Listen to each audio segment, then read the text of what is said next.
का अधिकार यशपाल जी द्वारा लिखित एक मार्मिक कहानी है। यशपाल जी ने इस कहानी के द्वारा समाज में फैले अंधविश्वास, रीतियों, रूढ़ियों और कुरीतियों की ओर ध्यान दिलाने का प्रयास किया है। साथ ही उन्होंने समाज में फैली दोहरी मानसिकता को भी उजागर करने का प्रयास किया है कि किस प्रकार समाज अमीर और गरीब के प्रति सोचने में अंतर करता है। पाठ की शुरुआत करने से पहले यशपाल जी का संक्षिप्त परिचय जान लेते हैं। यशपाल जी का जन्म सन 1903 को फिरोजपुर छावनी में, जो कि पंजाब में है, हुआ था। उनके पूर्वज कांगड़ा जिले के निवासी थे। यशपाल जी की शिक्षा गुरुकुल कांगड़ी एवं लाहौर नेशनल कॉलेज में हुई। वहीं क्रांतिकारी भगत सिंह और सुखदेव से परिचय हुआ। स्कूल में ही भगत सिंह और सुखदेव उनके सहपाठी रहे। यशपाल जी सशस्त्र क्रांति आंदोलन में शामिल हो गए।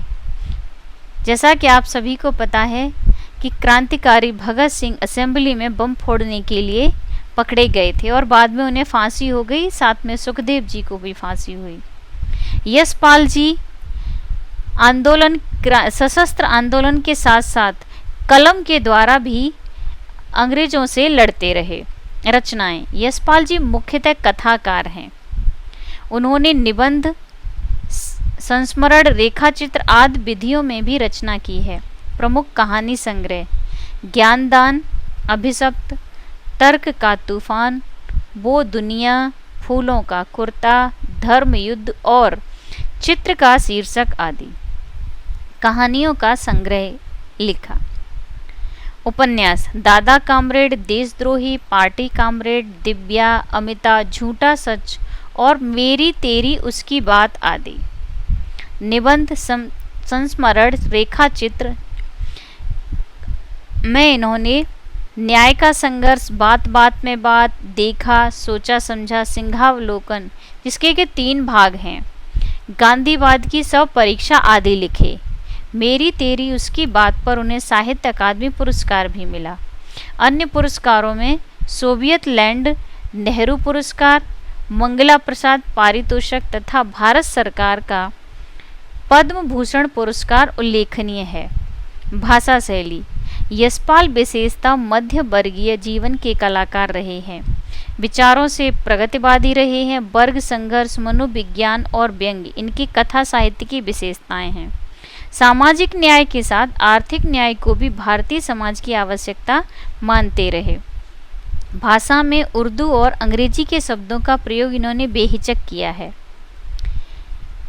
यशपाल जी मुख्यतः समाज की बुराइयों तथा समाज में फैले भ्रष्ट आचरण की ओर इंगित करने का प्रयास करते रहे तथा लोगों का ध्यान उन समस्याओं की ओर दिलाने के लिए करते रहे जो समाज में व्याप्त थीं। अब पाठ का व्याख्यात्मक अध्ययन करते हैं।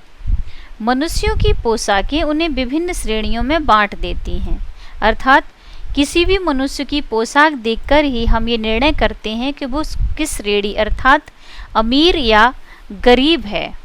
प्रायः पोशाक ही समाज में मनुष्य का दर्जा और उसका अधिकार निश्चित करती हैं। हम ऐसा सोचते हैं कि व्यक्ति जैसी पोशाक पहने है वैसा ही होगा। किसी की कीमती अच्छी पोशाक देखकर हमें उसके अमीर होने का अंदाज़ा होता है। गरीब व्यक्ति का अंदाज़ा हमें उसकी फटी पुरानी पोशाक देखकर होता है। उसी के आधार पर हम समाज में उसके उच्च वर्ग या निम्न वर्ग होने का निर्णय करते हैं। वह हमारे लिए बंद दरवाजे खोल देती है। आप अगर अच्छे कपड़े पहने हुए हैं, साफ सुथरे, किसी ऑफिस में जाएंगे तो वहाँ के लोग आपको सभ्य और अमीर समझकर आपका स्वागत करेंगे और आपकी सहायता करने की कोशिश करेंगे। वहीं अगर आप फटे पुराने गंदे कपड़े पहनकर ऑफिस में जाएं, किसी कार्यालय में जाएं, तो हो सकता है कि वहाँ पर बैठा हुआ जो भी चपरासी है वो आपको अंदर प्रवेश ही ना करने दे। अतः पोशाक हमारा परिचय बन जाती है कि हम अमीर हैं या गरीब हैं या समाज में हम किस श्रेणी के हैं। परंतु कभी ऐसी भी स्थिति आ जाती है कि हम जरा नीचे झुककर समाज की श्रेणी की अनुभूति को समझना चाहते हैं, उस समय यह पोशाक ही बंधन और अड़चन बन जाती है। अर्थात ऐसी परिस्थितियां आ जाती हैं, कभी कभी रास्ते में हम जा रहे होते हैं, हमें कोई गरीब या असहाय व्यक्ति दिखता है और हम उसकी सहायता करना चाहते हैं, उस निचली श्रेणी अर्थात उस गरीब व्यक्ति की सहायता करना चाहते हैं, उससे उसका दुख पूछना चाहते हैं, किंतु अपनी श्रेणी की वजह से हम उसके दुख को नहीं पूछ पाते।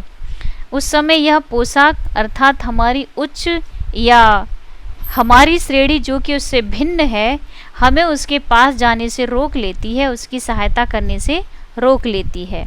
जैसे वायु की लहरें कटी हुई पतंग को सहसा भूमि पर नहीं गिरने देती, उसी तरह खास परिस्थितियों में हमारी पोशाक हमें झुक सकने से रोके रहती है। आप उत्तरायण में पतंग उड़ाते समय देखते होंगे कि जैसे ही पतंग कटती है तो वो अचानक से जमीन पर नहीं गिर जाती। हवा की जो लहरें हैं, हवा जो चल रही होती है, उसे इधर उधर घुमाती है, फिर धीरे धीरे वो ज़मीन पर गिरती है। वैसे ही उस हवा की लहरों की तरह हमारे मन के विचार हमें ये सोचने के लिए मजबूर करते हैं कि ये सच में असहाय है, गरीब है, कि ऐसे ही ढोंग कर रहा है। तो हम उसकी सहायता करने के लिए कई बार सोचते हैं। हमारे मन में वो जो विचार होते हैं वो वायु की लहरों की तरंगों की तरह चलते हैं। धीरे धीरे हम इस निर्णय पर पहुंचते हैं कि हम उसकी सहायता करें अथवा नहीं करें।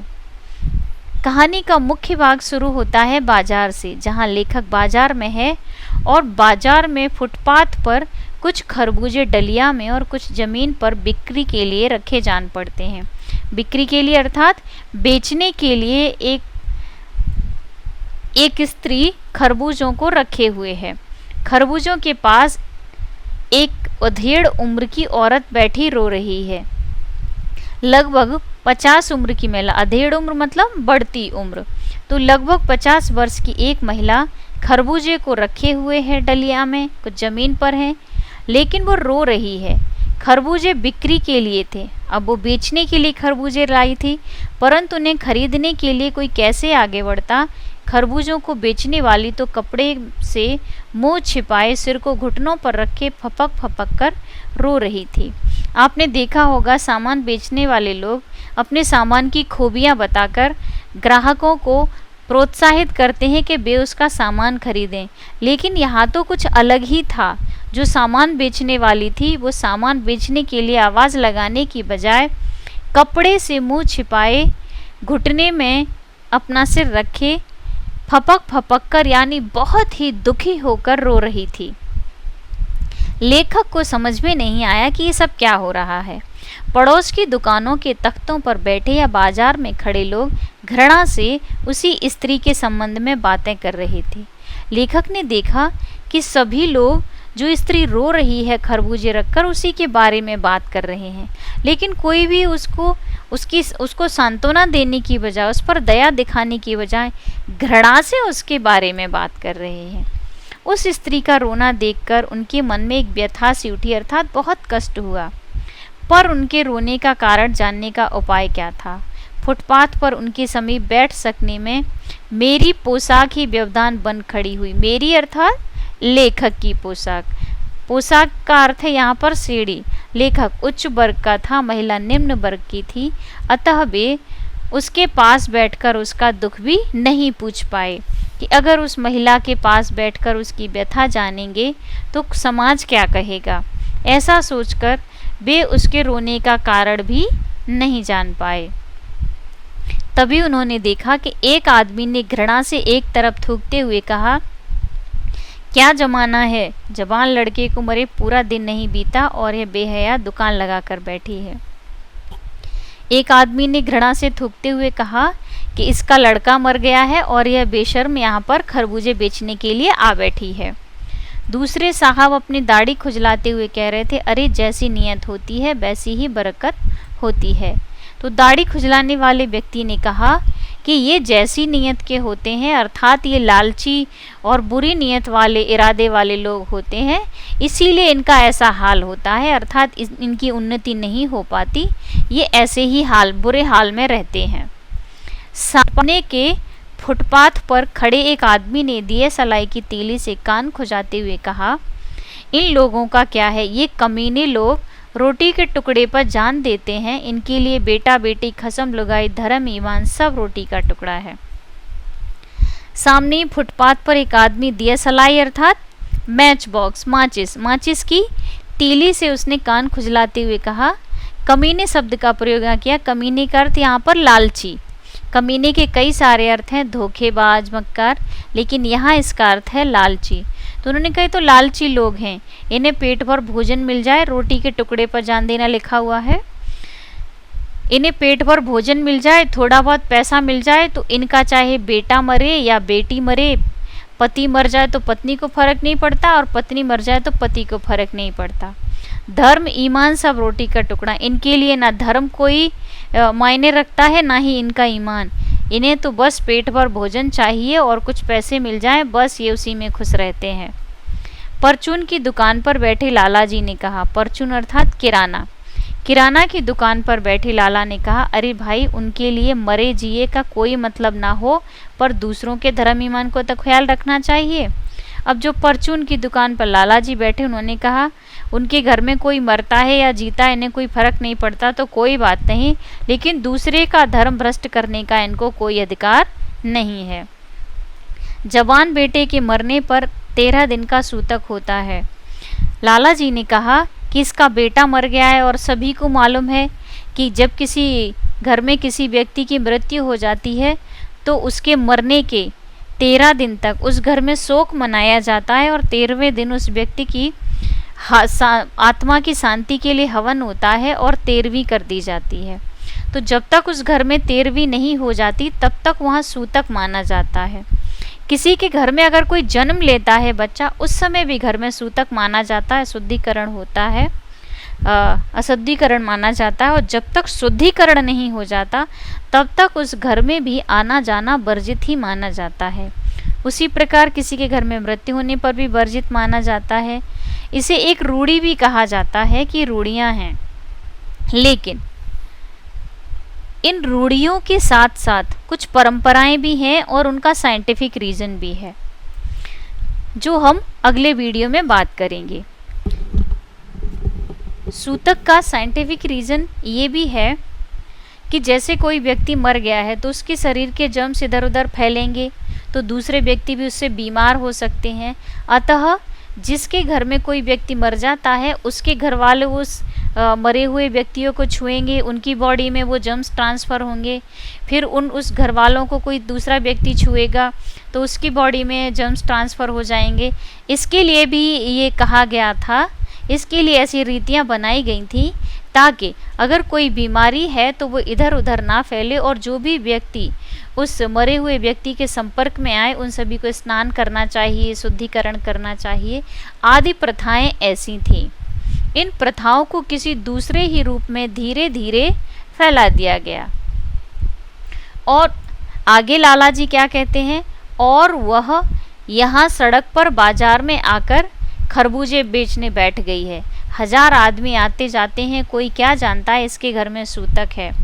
कोई इसके खरबूजे खा ले तो उसका धर्म ईमान कैसे रहेगा, क्या अंधेर है। ये सारी बातें लाला जी जो परचून की दुकान पर बैठे हैं वो कह रहे हैं कि ये खरबूजे बेचने चली आई, इसके घर में सूतक है। अब कोई अनजान व्यक्ति अगर आता है और इसके खरबूजे खरीद के ले जाता है तो उसे थोड़े ही पता है कि इसके घर में सूतक है, और फिर वो खरबूजे खाएगा तो उसका धर्म ईमान तो नष्ट हो जाएगा। तो ये सारी बातें उस बुढ़िया के बारे में सब कह रहे थे। ये सभी सुनकर उस लेखक को बड़ा ही दुख हुआ। फिर लेखक ने ये सारी व्यथा जानने के लिए पास पड़ोस की दुकानों पर पूछा, तो पास पड़ोस की दुकानों से पूछने पर पता लगा कि उसका 23 वर्ष का जवान लड़का था। घर में उसकी बहू और पोता पोती हैं। लड़का शहर के पास 1.5 बीघा भर जमीन में कछियारी करके परिवार का निर्वाह करता था। 1.5 बीघा, 1.5 का अर्थ है 1.5, कछियारी का अर्थ है मौसमी सब्जी या फल बेचना। तो जो लड़का था बुढ़िया का 23 वर्ष का, वह 1.5 बीघा ज़मीन में 1.5 बीघा ज़मीन में कछियारी करके अर्थात फल और सब्जियां उगाता था और वही बाजार में बेचता था। इस प्रकार वह अपने परिवार का पालन पोषण करता था। खरबूजों की डलिया बाजार में पहुंचाकर कभी लड़का स्वयं सौदे के पास बैठ जाता, कभी माँ बैठ जाती।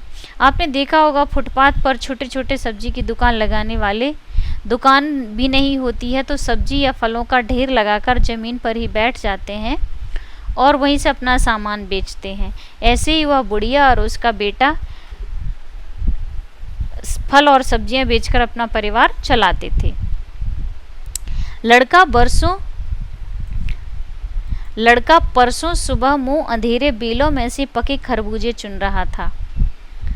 गीली मेड़ की तरावट में विश्राम करते हुए एक सांप पर लड़के का पैर पड़ गया। सांप ने लड़के को डस लिया।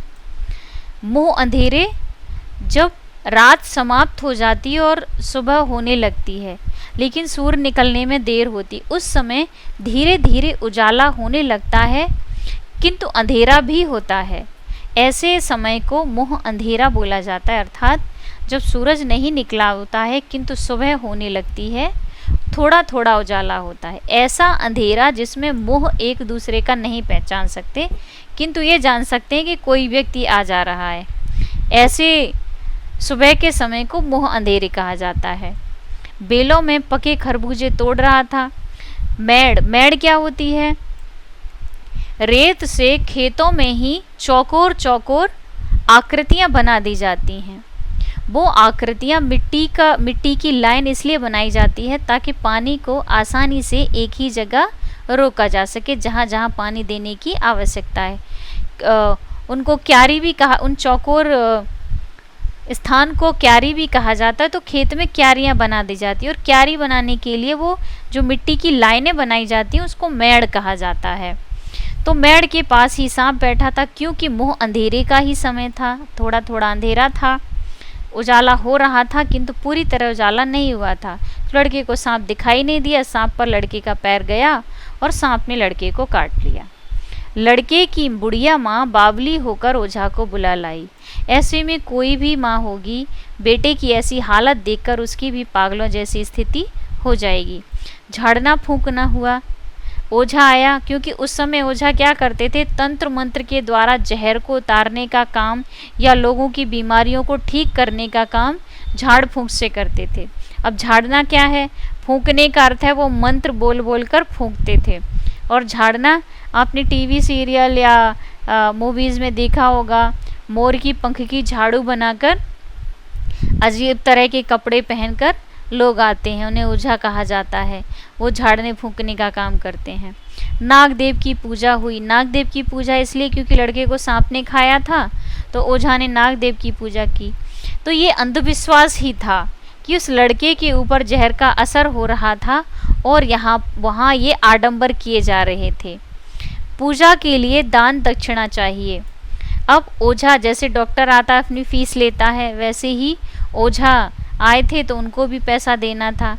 अब दान दक्षिणा के रूप में देने के लिए उस बुढ़िया के पास कुछ भी नहीं था, तो घर में कुछ आटा और अनाज था, वही उसने दक्षिणा के रूप में ओझा को दे दिया। तो घर में जो कुछ खाने का सामान था वो भी ओझा को दे दिया गया। माँ, बहू और बच्चे भगवाना से लिपट कर रोए। भगवाना यहाँ उस बुढ़िया के लड़के का नाम है। तो भगवाना की माँ, भगवाना की बहू और भगवाना के बच्चे भगवाना से लिपट लिपट कर रोए, पर भगवाना जो एक दफ़े चुप हुआ तो फिर ना बोला। एक दफ़े अर्थात एक बार चुप हुआ तो फिर ना बोला, अर्थात उसकी मृत्यु हो गई। सर्प के विष से उसका सारा बदन काला पड़ गया था। विष जहर, सांप का जहर उसके पूरे शरीर में फैल चुका था और इतना अधिक जहरीला सांप था कि उसका पूरा शरीर जहर की वजह से काला पड़ गया। आगे की व्याख्या हम अगले वीडियो में सुनेंगे। इस पूरी कहानी में यशपाल जी ने बड़ी ही मार्मिकता से बुढ़िया और उसके बेटे की दशा को बताया है।